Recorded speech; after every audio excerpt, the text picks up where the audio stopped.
ನಮಸ್ಕಾರ ವೀಕ್ಷಕರೇ, ನೀರುಳ್ಳಿ ತಿನ್ನೋದ್ರಿಂದ ಹೆಲ್ತಿಗೆ ಏನೆಲ್ಲ ಬೆನಿಫಿಟ್ಸ್ ಇದೆ ಅಂತ ನೋಡೋಣ.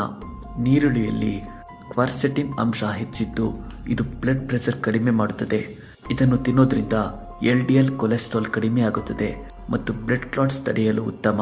ಇದರಿಂದ ಹೃದಯದ ಆರೋಗ್ಯಕ್ಕೆ ಒಳ್ಳೆಯದು. ಒಂದು ನೀರುಳ್ಳಿಯಲ್ಲಿ 20% ವಿಟಮಿನ್ ಸಿ ಇರುತ್ತೆ. ಇದರಿಂದ ಬ್ಲಡ್ ಸೆಲ್ ಉತ್ಪತ್ತಿಯಾಗುತ್ತದೆ. ಇದರಲ್ಲಿರುವ ಆಂಟಿ ಆಕ್ಸಿಡೆಂಟ್ ಅಂಶ ಇಮ್ಯುನಿಟಿ ಬೂಸ್ಟ್ ಮಾಡಲು ಸಹಾಯ ಮಾಡುತ್ತದೆ. ನೀರುಳ್ಳಿಯಲ್ಲಿ ಪ್ರಿಬಯೋಟಿಕ್ ಫೈಬರ್ ಅಂಶ ಇದ್ದು ನೀರುಳ್ಳಿಯನ್ನು ತಿನ್ನೋದ್ರಿಂದ ಡೈಜೆಸ್ಟಿವ್ ಸಿಸ್ಟಮ್ಗೆ ಒಳ್ಳೆಯದು. ಇದರಲ್ಲಿ ಮ್ಯಾಗನೀಸ್ ಅಂಶ ಇದ್ದು ನೀರುಳ್ಳಿ ತಿನ್ನೋದ್ರಿಂದ ಬೋನ್ ಆರೋಗ್ಯಕ್ಕೆ ಒಳ್ಳೆಯದು. ನೀರುಳ್ಳಿ ತಿನ್ನೋದ್ರಿಂದ ಬ್ಲಡ್ ಶುಗರ್ ಲೆವೆಲ್ ನಿಯಂತ್ರಣ ಮಾಡಲು ಸಹಾಯ ಮಾಡುತ್ತದೆ. ಈರುಳ್ಳಿಯಲ್ಲಿರುವ ನ್ಯೂಟ್ರಿಷನ್ ಹೇರ್ ಫಾಲ್ ಕಡಿಮೆ ಮಾಡುತ್ತದೆ.